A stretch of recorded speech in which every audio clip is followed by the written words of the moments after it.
This smokeless industry called tourism is one of the world's largest industry, and it is one of the most sought after industry actually. Lot of nations, they thrive on the tourism trade.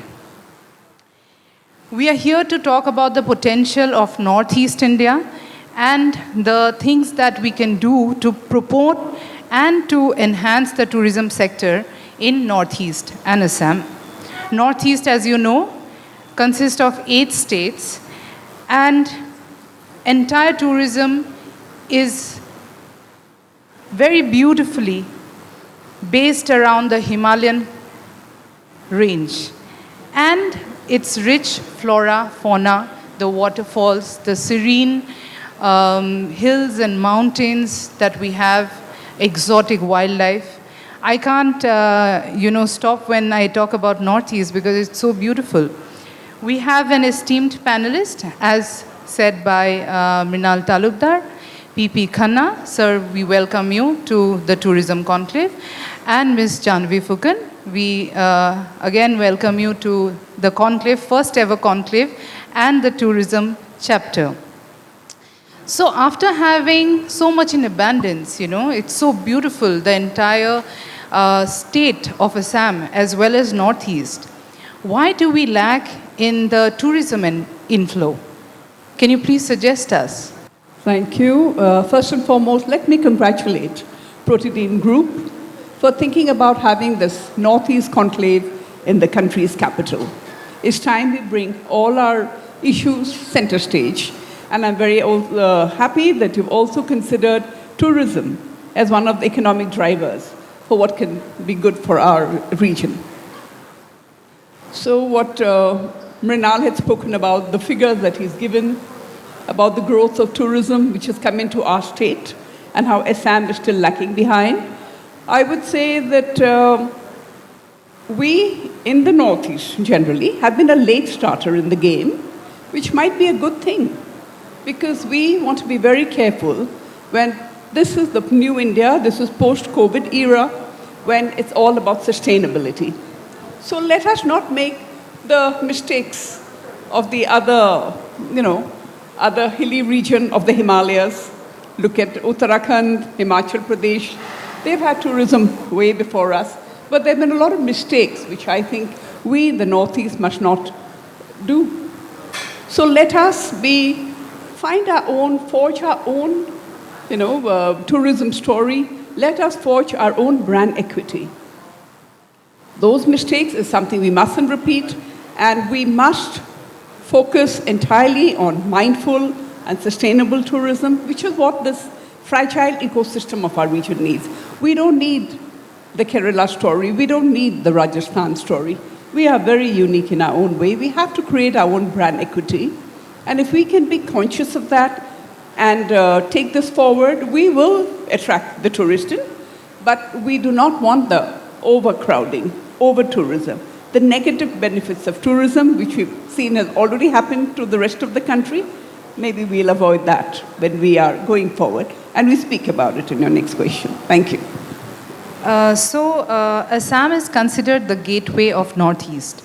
And now Chief Minister of Assam, he has also said that he will open the international borders to promote tourism, to promote trade. So I would like to know from P.P. Khanna, sir. Sir, as we know that we have a lot of potential if the international borders, open, and being the gateway of entire Northeast, we are just a mere transit point at this point of time, because we have Kaziranga, we have Kamakhya temple where people come to visit, but then we cannot sustain the tourist inflow in our state. Why, sir? What can be done around it to increase the inflow?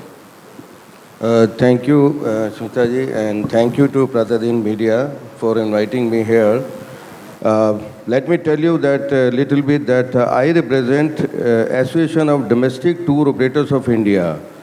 And we have almost 12 chapters, and one chapter we have also is Northeast, one We opened that chapter in Northeast in 2018.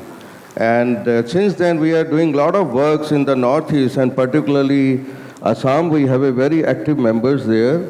And what exactly is that requirement is, let me tell, the audience here that how many people know that domestic tourism is the lifeline of today. You have seen after pandemic. And pandemic has really changed a huge change life of our lifestyle. We are now more into nature.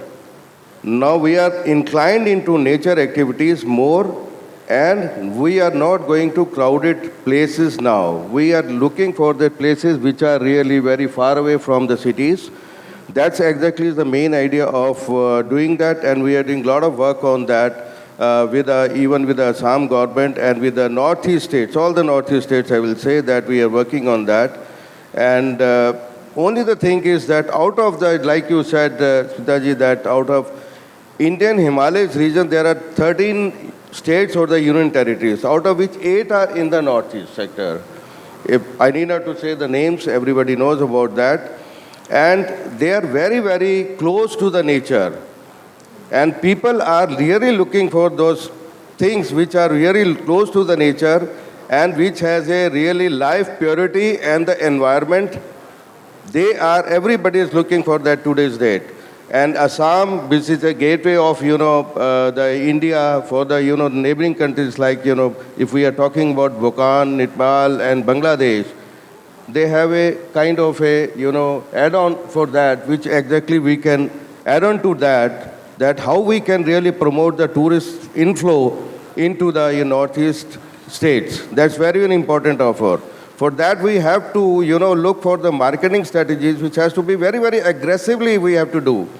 We have a lot of potentials in the, the Northeast. If I'm talking about even the Assam, I was just reading today, and in fact, sorry to say that I was very, very busy for the last 1 week because of our elections, and I have been elected the third time as a president of, the AD2I for the third time. And only yesterday evening, very late night, I came, and in the morning, I really prepared something about that to talk about that. Dadra is a village I was reading. Everybody knows about the Hargila. You must have seen. I was seeing in the TV once about Hargila, which is a adjunction strokes are there. Total 1,500 strokes are in the world. Hargila. And 500 are in the Assam, which is only 35 kilometers from the Guwahati, if we see. And we are thankful to that, the lady, which is a Green Oscar awardee lady, Purnima Devi, if I am not wrong. She has been awarded for that, to conserve that and to preserve that Hargilas, which is a very, very, amazing for all of us. But have you ever thought about that, how to promote that? We have never been promoted. Sitting in Delhi, even I was not aware if it was not published or not even broadcasted in the TV. I was just seeing the TV, I saw that Hargila, which has been really a world venture, and it has not been promoted in our country, not only domestically, internationally, nobody knows about that. Frankly speaking, I will be very blunt about that. Now let us see about that, Northeast, we see about that. The weaving, the small, small villages, there are a lot of weavings people are doing. And Assam, Eri Ispat is there, Muga weaving. But how many people are knowing about I'm not talking about the internationally, even the domestically people are not with. Small, small villages, there are people we have to explore. We have to bring all these ladies. And what exactly I want to say that we have a women empowerment, the cell also in Northeast also, which we are working a lot of things about that. Apart from that, in Northeast, a lot of potentials is there. And if I am not wrong, if we are talking about the Manipal, if we are Manipur, if we are talking about the Tripura, there are a lot of things we can see. The dance, music, culture, heritage, attire, what is not there in Northeast. Everybody is there.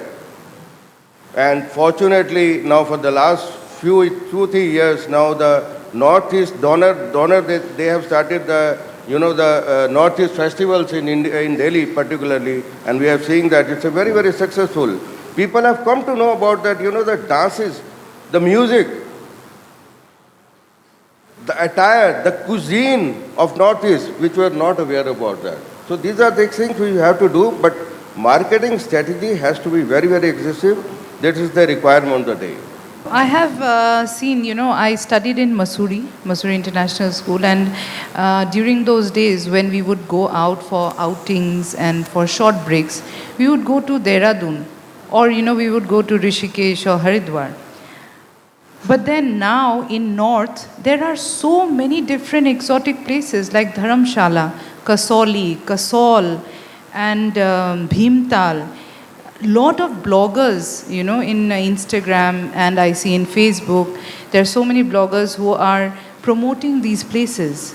They are small hill station, which I never even heard of, because at those times, only Mussoorie, Shimla, Manali, people would go to these kind of hill station. So now so many places have come up in North, and even in South side, Kerala has been branded as the wellness tourism. The entire state is like so famous for its wellness resorts, wellness tourism. So how should we brand Assam or entire Northeast together? Because it will be a great package if, we promote tourism as a whole, the entire northeastern states. I think it will do wonders. What do you say, sir? Definitely, Northeast, as I said, we have a lot of potentials. If you really see that we have only marketed a few of the, the regions. If I am talking about, I was just reading that Kalimpong is a beautiful place. Darjeeling, a lot of people, they go to Darjeeling. And Baba Mandir, which is also very important, Gangtok and Paling, launching. These are the places which people are going. But apart from that, have we ever thought of unexplored destinations? Which is today the demand of the people, that they want to go to those places which are unexplored. So unexplored destinations, which I said, Dadra is an unexplored destination. Apart from that, Kamrup is another destination which has with it the clay and everything. The Kumars are there. They do a lot of works about that. So we should promote the unexplored destinations. We should not compare the Himalayas, other regions like if you are talking about the Mussoorie, or if you are talking about the Dehradun, if you are talking about the Shimla, we should not compare. Northeast is it has a different beauty. Not only that, the beauty of the nature, beauty of the people. People are so humble. Whenever I go to, the Assam or the Northeast, I really amazed. I feel very, very safe and very, very, humble, that the people are so humble. They are so nice. The food is so good. The attire, when they wear the attire, it looks like I should also wear the same attire which they are holding. So this kind of things are very, very important for all of us. But we have to understand that how we have to promote all this, the cuisine, it's that nature, it's the people. People should also people are very, very simple people we have seen in Northeast. Why we are comparing? We have a beautiful places in Northeast. Unfortunately, sorry to say unfortunately, that one thing I would like to say, that donor was created in 2000 something or 19 something. Development of Northeast regions ministry was, when it was, they only say about that, they consider as a Northeast as a one state. Have you ever thought of that there are different USPs of all the states? Manipur has a different USP. Assam has a different USP. The Meghalaya has a different USP. Mizoram has different USP. So differently we have to, promote those USPs to the country and to the globally we have to consider that. That's a very, very important thing. We only take as we are going to North. हम North East जा रहे हैं जी. कहाँ जा रहे हैं? North East कहाँ जा रहे हैं? क्या उसका कोई USP है अलग से? मणिपुर जा रहे हो तो मणिपुर में उसका क्या USP है? What is the USP in Assam? We are just learning about the Assam tea. They were taking almost about 16, if I am wrong, sir, 1641 tea states are in India. But have you ever, we're discussing about that, how we can promote, people are saying tea tourism should be promoted, but how to do that? It is the responsibility of the government, it is the responsibility of the, the private entrepreneur. There should be PPP model, where, both should promote that, if you go to Italy, just take an example.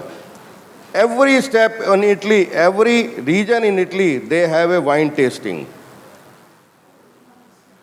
I'm not talking about the Italian food, about the pizza or the, different things, but you say have different wine tastings. But have you ever thought, or have you ever think about that, how we can really do the tea tasting in India? I was just 2-3 months before, I was in Darjeeling, in Taj Hotel, and they have a timing for tea tasting 4 to 5. And there is a person who comes, and there's a Makai Bari tea is there, Makai Bari, if I'm not wrong, Makai Bari. They taste you all this tea about that, but have you ever thought of that? We should also organize kind of a tea tasting globally. Why we are blaming ourselves, that why we are not promoting tea? Why it is going into losses? The reason is we are responsible for that. We have to do that. We have to think about that. Nobody will come from outside that why tea is not available. We have left it now to the the English people. Why we have left it? Now it is our state. We have to do that. But how to do that? That's our responsibility. We have to take that responsibility, and we are responsible for that. And we have to make different judgments how we can do that.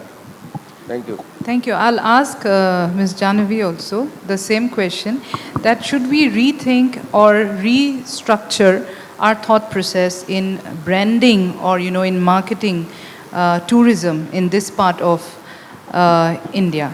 Because again, we have a lot of things. Tea tourism could be one of very vital points that he has put up.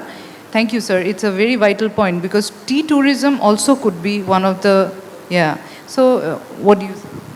So what I'd like to say is that there are two aspects to tourism.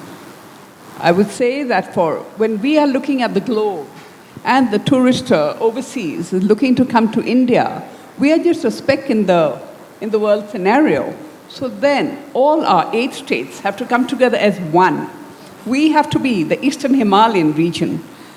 People overseas, the foreign tourists, the discerning ones are looking at the Himalayas, or they see the Western Himalayas and they're looking at the Eastern region. So that is one. We've had a brand since 2013, when the government had labeled the Northeast as paradise unexplored. But since then, now it's 2022, and as the Eastern Himalaya needs more thrush. And a point that we want to make here is that for the domestic tourists and the overseas tourists alike, we should have a circuit that encompasses all the 8 states. So first, we avoid that issue of overcrowding. Like in Assam, the rush is only in Kaziranga, maybe a little bit in Majuli. In Meghalaya, it's all about Cherrapunji, the root bridges, and some Nagaland for the Hornbill. Instead of that, we need a year-round tourism.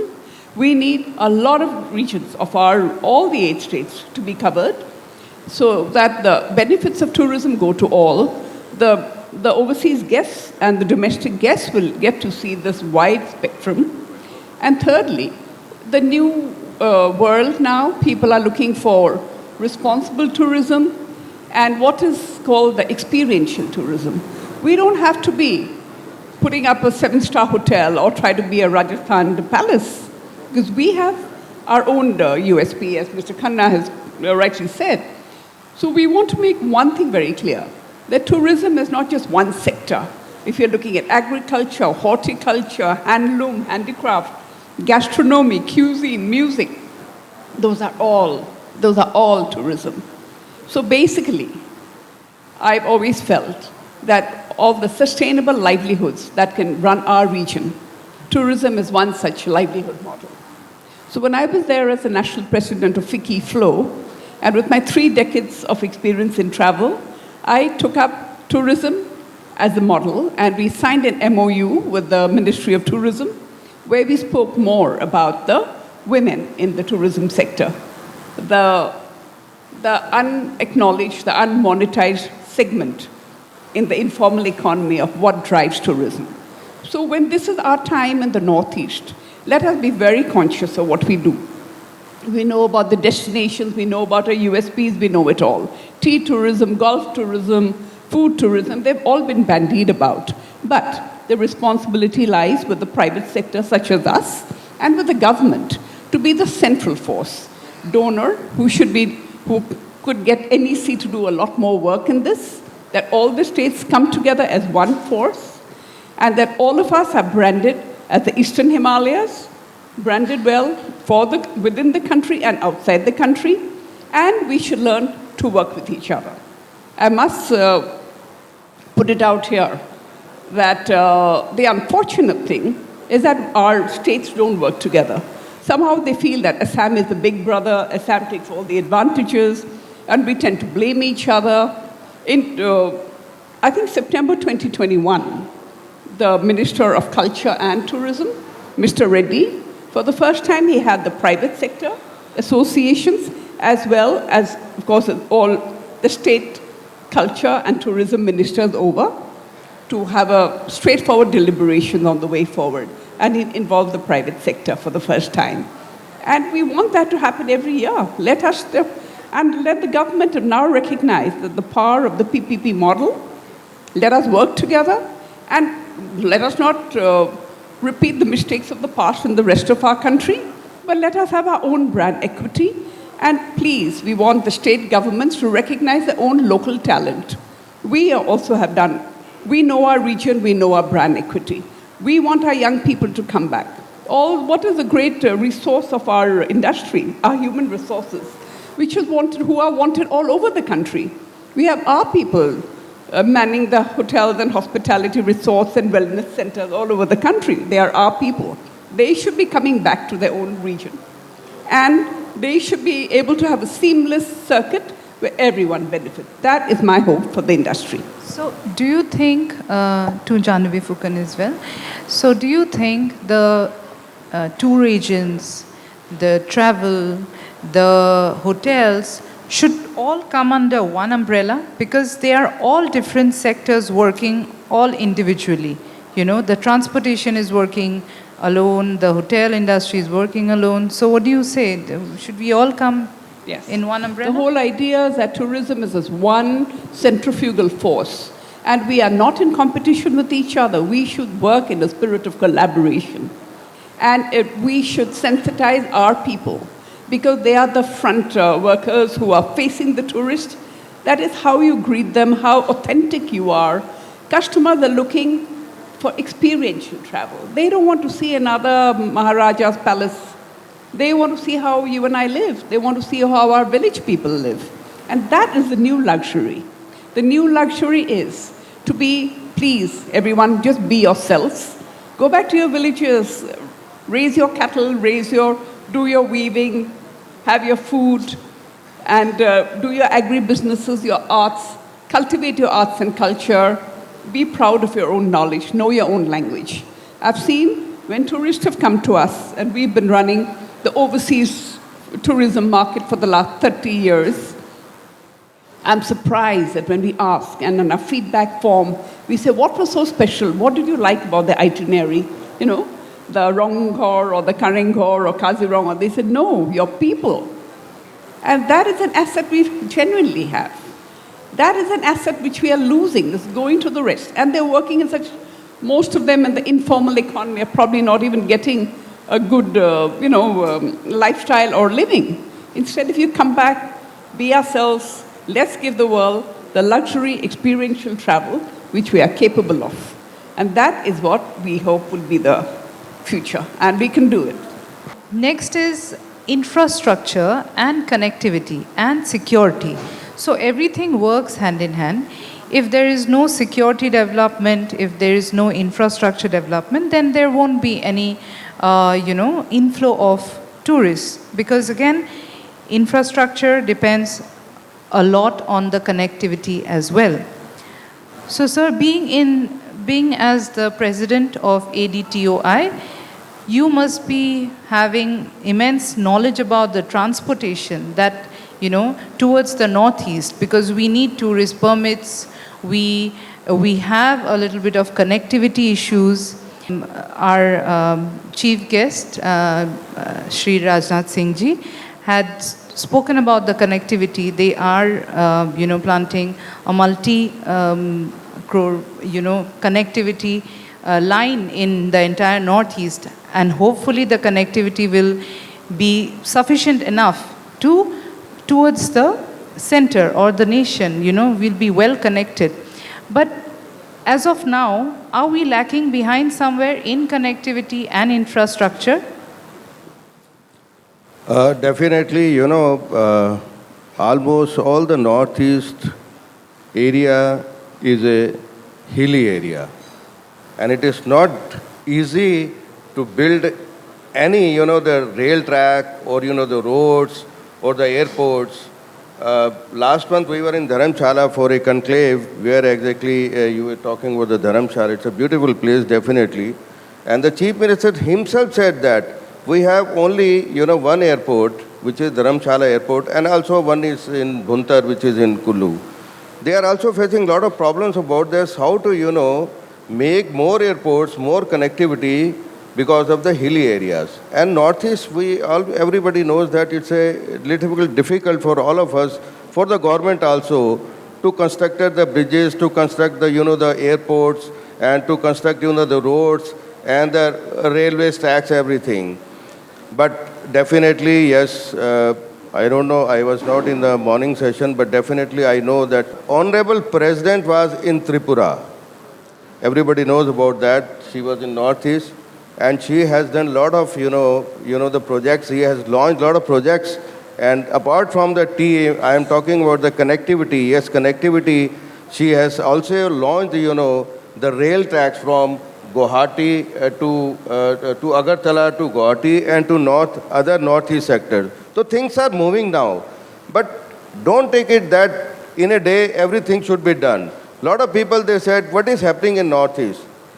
It is not easy. That it's not a Delhi, it's not a plane where exactly you construct the bridges, in 3 months. It takes time because it's a hilly area. And hilly area, it's not difficult. It is not easy to build anything.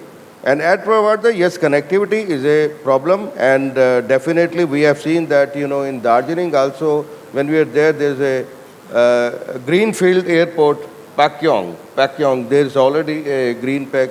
Under the Udan scheme also, the Civil Aviation Ministry is working a lot about that, the northeast areas. And fortunately, our Prime Minister is very, very, aggressive about promoting the northeast as a destination. I am talking about all the states. I am not talking about only the northeast. 8 states are there. And they are very aggressive. Even, today, I think Rajnath Singh ji were here in the morning, and he must have declared few things about that, how they are doing the connectivity in northeast areas. And connectivity, yes, of course, it is a roads are now, a lot of roads are now becoming.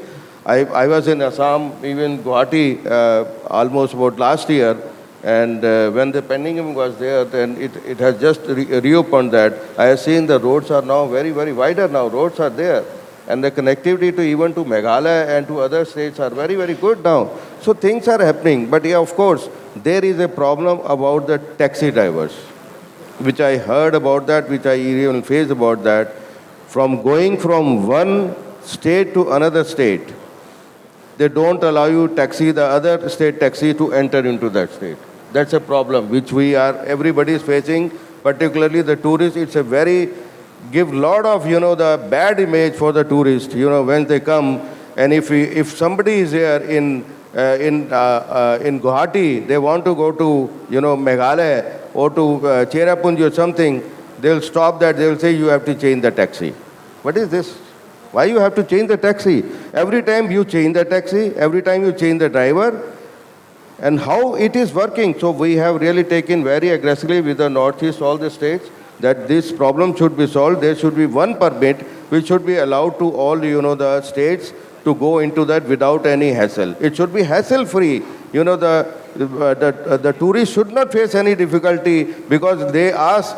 And a lot of times we have seen that going from Darjeeling to, I will not say about that, it will be criticism about that people are asking for that, without that you cannot go. And a lot of times when there is an election period, particularly I have seen, during the election periods, all the taxis, they said that, okay, you cannot go, tourists cannot go, it will be given to the government.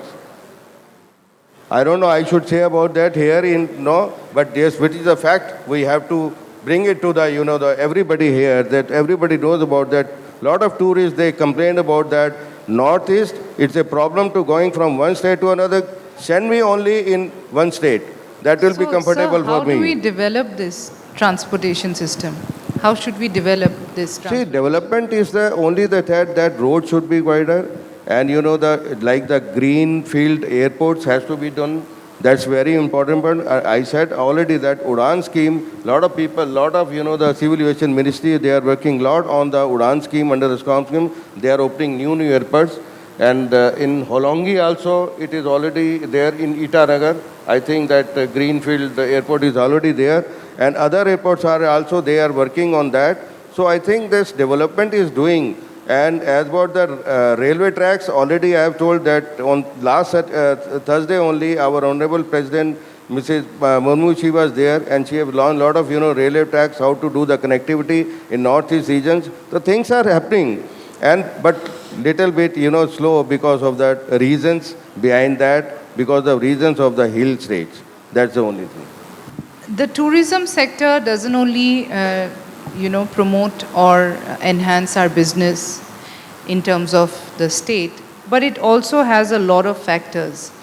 Because UN, WTO, World Tourism Organization, has already set few objectives, like to achieve gender equality, women empowerment, sustainable tourism by 2030. Northeastern women, we already know that they are very strong, powerful. They have shown their examples in sports, culture, and all other sectors. How do we empower women in this segment, in tourism, and how do we involve the youth of our region? You see, like we've said, globally, tourism is one of the largest employers. It's actually the second largest employer globally.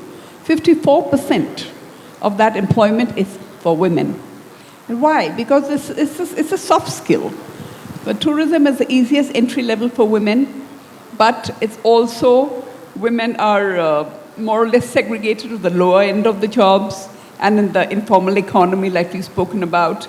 So it's very imperative that when we're talking about skill development, there's been more emphasis has to be given on training people in the hospitality industry. But I find that the curriculum only talks about front office and housekeeping, beverages, but we are not going into this. Nobody teaching you more about how we try a sustainable way of working. For instance, if you look at your previous question about connectivity, I would also like to add accommodation. We mustn't go the whole concrete way. We've already bad enough that a beautiful island like Majuli, for instance, is overrun with a lot of concrete now. We must look at Sikkim, what they've done. They've been able to keep more emphasis on the local architecture. Organic farming is the only organic state in the world today. It's got the green Oscar. We should take a leaf from Sikkim. We mustn't go the wrong way of the rest of the country, what's happened. And the accommodation. We seriously need a strong policy by the region, which should be under NEC for the Northeast, that first we can work cohesively across the Northeastern states. Like Mr. Khanna had mentioned about the transportation problems. If it was one seamless movement, this needn't have happened. And as for the accommodation, the fact that we should encourage more and more homestays, a better quality, not just in the rural areas, even in the urban. Homestays, like Sikkim has done, encourage each area to have an extra bedroom, maybe 2 bedrooms, and the government will pay for it, and the owner also pays a portion, and raise this. And to see that more local people start building up the accommodation. So there's no pressure on only one destination, and the fact that employment is assured for your local people. At least rather than a 50-kilometer radius, you must employ our boys and girls. They must be sensitized. They must be able to take forward. So let the region be handled by our own Northeast people. Let them be trained effectively. Part of my MOU with the Ministry of Tourism was essentially about that. We need to skill our women with the certified standards of operation so that every tourist coming there is assured of quality, hygiene, sanitation standards, and make it seamless across the globe. And there are set patterns that the World Economic Forum, for instance, has put up. This year, in the new tourism year, when we're talking about rethinking tourism, they have come up with these 10 principles. These 10 principles are really we don't need to reinvent the wheel. It's been studied, it's been put down in paper, and I would urge each practitioner of tourism to take a look at that. Those 10 principles of WEF, World Economic Forum, which is aligned to the 17 Sustainable Goals, is really the answer. It's something we've all talked about, but we've not really put it into practice. So I would urge all our people from our region who want to get into the tourism sector, please follow this. And we would urge the government to take a central policy on our accommodation and to make it easier for our local people, our small industries, companies, to get that incentive to build their infrastructure. The roads and connectivity is the government's job, but the accommodation can really belong to the private sector. And we would like to take it forward. If you would allow me, I will just run that 10 principles across to you, because I thought it was very interesting and it was told very simply. That if we can follow this, it's something that the world has seen and they've learned from lessons across the world. For instance, in Venice, with all the overcrowding into that beautiful place, small island, they decided to put a tax on tourists coming into. From 2021, Venice has this city tax, which, yes, with maybe Meghalaya needs for this road bridges are giving them that much trouble. So we have to have maybe a tax, a little entry, a little barrier point, so that people are sensitive and people will not damage that environment, because there'll be nothing left. If that is gone, we'll have nothing left. So let me run the 10 principles, and which I think is said very succinctly. First is certify and monitor scientifically. Sustainable destinations should have standards. Let us have these common standards. NEC should really be putting this into place. Certified and a balanced set of evidence that these are the matrices which will establish you as a sustainable destination. Number 2, cultivate the workforce. Exactly what we are saying. Cultivate our people. They don't know any better. If they are taught well, they're given the right SOPs in place, we can be that sustainable destination we all want to be. That will help you nurture and retain the motivated and the trained workforce to be able to handle a sustainable destination. Thirdly, prioritize communities. Essentially what we're talking about, tourism is everyone's. It's not for one big group, not just for a Tata or a Birla or a Dalmia. It can be for you and me. It can be for all of us. When we all take sort of a conscious decision to involve our communities along with it. Fourth, align your visitors. Visitors must be equally sensitive. They must be respectful of the destinations they're going to. And believe me, the new visitors, post-COVID, the younger people, everyone's very conscious, very respectful. They want mindful, they want sustainable tourism. Fifth, protect your heritage. Sustainable heritage must preserve its culture, what we already have, and the heritage of the tourism destinations is something we should all preserve. 6, you protect your nature. It's really not, it's a no-brainer, but there you are. You have to protect your nature, be respectful, mindful of everything around you. 7, produce and consume responsibly. That is responsible consumption is key to all the stakeholders having an equal opportunity there.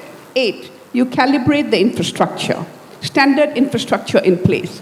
In Sipsagar, my hometown, it makes me, it pains me to see that the beautiful Kibo dole and all the doles along the way, we can barely see them because of all the 3-storied, 4-storied RCC buildings which have come up and blocking that view.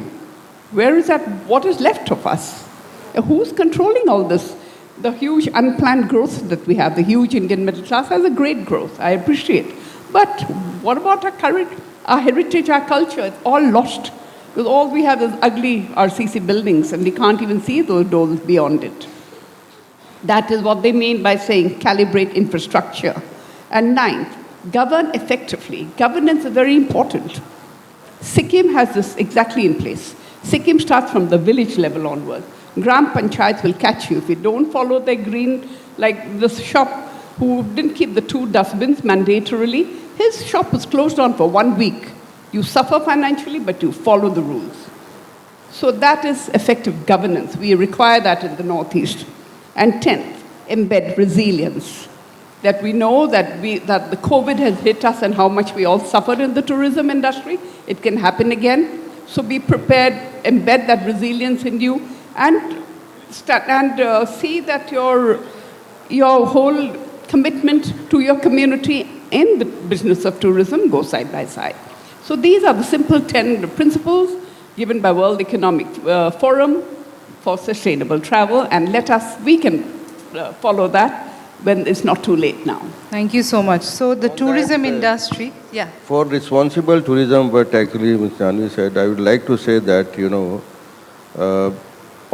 it's very, very important factor that responsible tourism and sustainable tourism is very important in our life. If you really want to develop the tourism in our states. Everybody knows that today, due to climate change, the world is suffering. The glaciers are shrinking, the water scarcity is there, and you are facing a lot of problems about that. I would like to say that who's responsible for that? We are responsible for that. I will take that we are not taking into that consideration. When the tourists come, we don't educate the tourist. What exactly, how they should move. Tons of garbage are left in the different tourist centers. Nobody bothers about that. And particularly I have seen in hilly areas particularly, there is a lot of problem about taking that garbage because it takes a lot of time to come there and to collect that garbage. So who is responsible? We have to, it is the duty of each and everybody, those who are now concerned or not concerned with the tourism, that we should educate the parents and the child from the childhood, from the root level, that these are the basic rules which exactly are our bread and butter. If we will take care about that, the garbage system, about the climate change, everything will be all right, and that is our future. That otherwise it will be nightmare for all the people. But yeah, it's good that a lot of states are taking the effects of the catastrophic effects, and they are doing a lot of things about that, the garbage collections, and how to live lives of the people, how to improve the lives of the people, how to take the tourists into a particular destination. So we are responsible for that, and we have to take all these things. We have to educate that, and it's very, very important that I would like to state another thing that a lot of times I have seen that we have written letters to different states that you should have an educational program for the tour operators, those who are concerned about the tour operator, for the students. But nothing has been happening.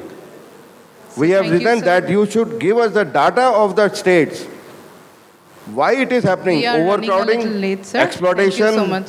Thank you. We are running a little late. Yeah. Actually, we have sessions after this as well. Thank you, sir. Very valuable. No, women empowerment, inputs. I want to say that, I would like just give me a minute that on women empowerment is a very important factor. We have questions from our students. Okay. Women empowerment, we have a cell about the women empowerment in our association where almost we have 12 states and we have almost 10 lady executive officer, those who are working in different states. Particularly in Assam, if I am telling about that, in Assam we have a lady, very learned lady, Dr. Shreya Barbara. She is working a lot about that. She has gone to the villages. Those people, the villagers, those people are doing the weaving for all these things. And she has made a blog about that, and she has registered a lot of, the ladies in that. These are non-members, but we are promoting those ladies, and we are promoting the women empowerment, and that's exactly our basic idea. Thank you We very have much. First question I have picked up is Lukhumani Sunwal, a PhD scholar from JNU. You have 2 questions. Ask the first one. Lukhumani Sunwal. Thank you, and very good evening to all of you. My question is actually open to both the panelists, and I actually have 2 questions. But sir, is it okay if I just say it a little Go fast. Don't wait. Is it because of the right kind of experience that we generate is the reason behind such poor inflow of tourists in the region? Because experience counts everything, infrastructure, everything. So that's maybe we need to focus on the experience. That's Next what I one. want to- And my second question is, like, what kind of mobilization has been taking place on the ground when it comes to local community, local community development? And in this question, like, autogenous development by the people and for the people. So what kind of development, autogenous development is taking place on the ground? See, If you can one shed some thing, light on it. before Thank the you. answer, I just add one thing. Out of the 7 states, which state you are talking about? Meghalaya 524%, Mizoram 152%, Nagaland 118%, Sikkim 62%. Only Tripura, Assam and Manipur. Even Tripura is 39%. Assam and Manipur is now lagging behind as far as statistics is concerned.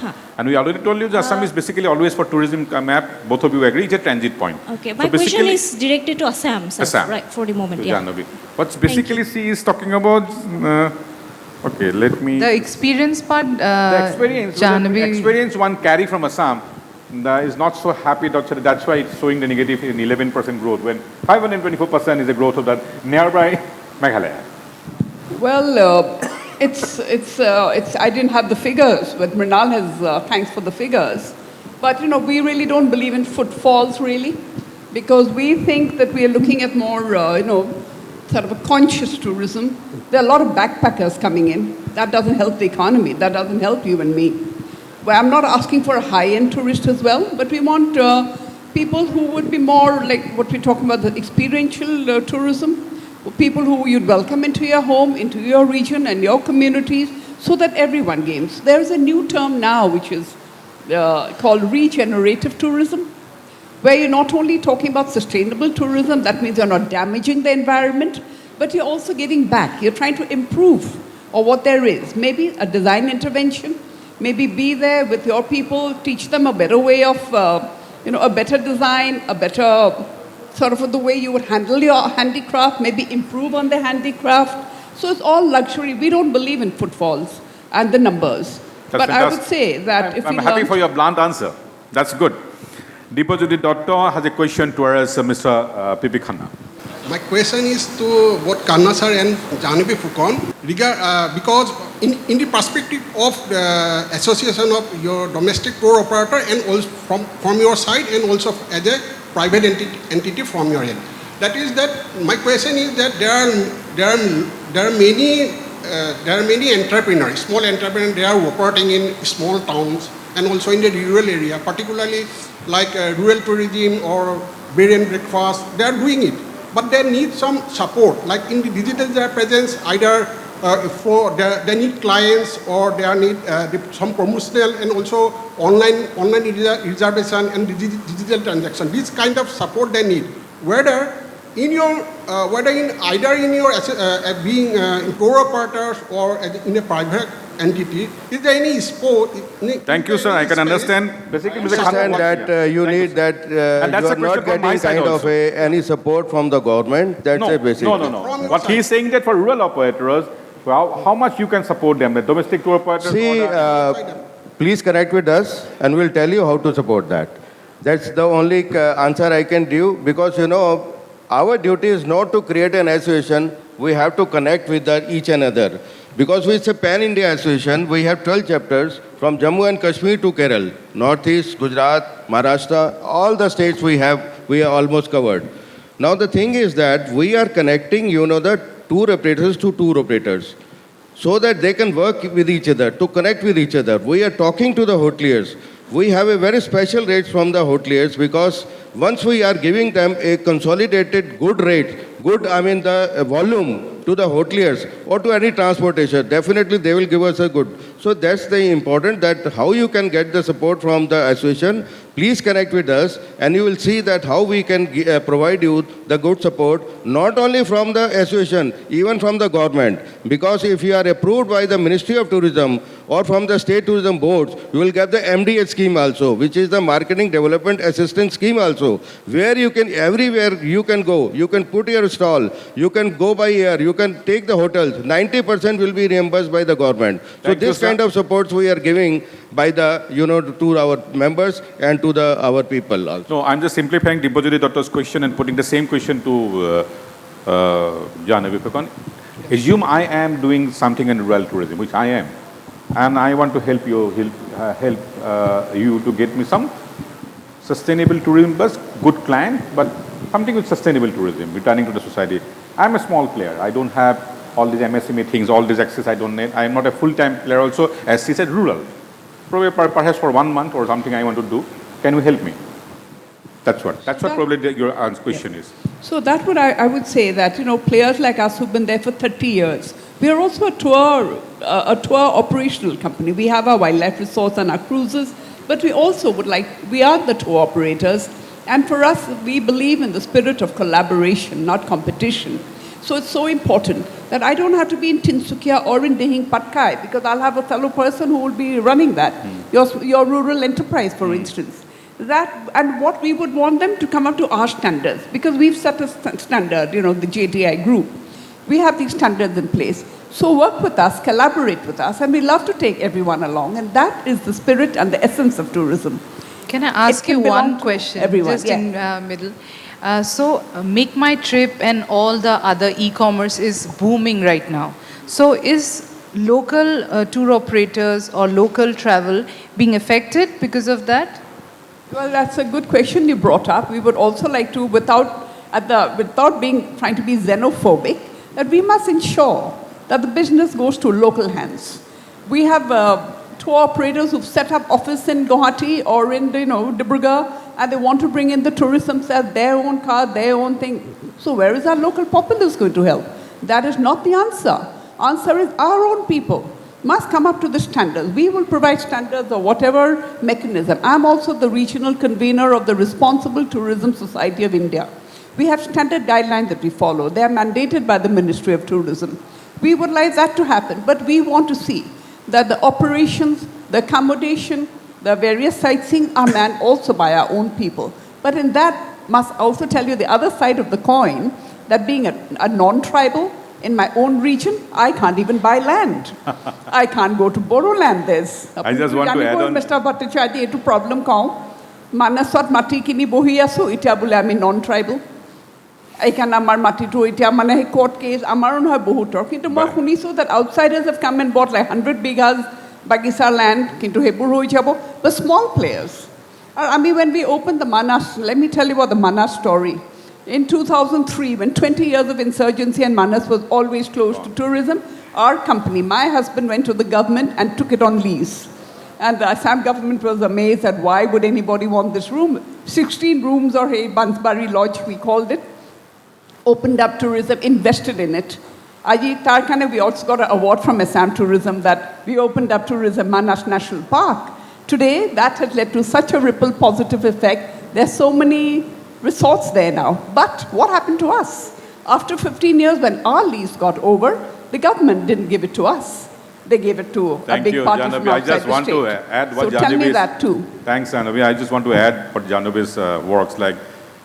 ইংৰাজীটো অসমীয়া দুটাতে কৈছোঁ প্ৰায় 20 বছৰৰ পৰা Assam Bengal navigation কোম্পানীৰ দ্বাৰা joint venture company Britain আৰু শ্ৰী আশিষ ফুকন ডাঙৰীয়াৰ ব্ৰহ্মপুত্ৰত আজি 20 বছৰৰ পৰা ৰিভাৰ ক্ৰুইজ কৰিছে আৰু ষ্টেণ্ডাৰ্ডটো আপুনি মেডিটেৰিয়ানৰ ক্ৰুজ কাৰ্নিভেলত যাওক বা আৰু কাবাত যাওক তাতকৈ বহুত কোনো গুণেই কম নহয় for 20 years, I think more than that? 2003, it's almost 19 years now. Riba at Brahmaputra cruise, they are doing it. Anyway, now I will not go to the last question. I have too many. Khatri Kashyap, quickly. Khatri Kashyap, where are you? Yes, stand up and just speak. That's Good afternoon, ma'am. I am Kathy. My question to you is regarding homestays that you elaborated on earlier as well. This is mostly based on the policy approach that you would have to organize basically the homestays, you know, by not being too interventionist as well, because that would make them lose the touch. But considering the warm hospitality that our state provides to its tourists and the influx of the concept of homestays in rural areas of Assam, theatre festivals being conducted in different parts, how would you go ahead regarding policy drafting and policy formulation? Thank you, Nimesh. Thank you. Policy formulation really belongs to the government.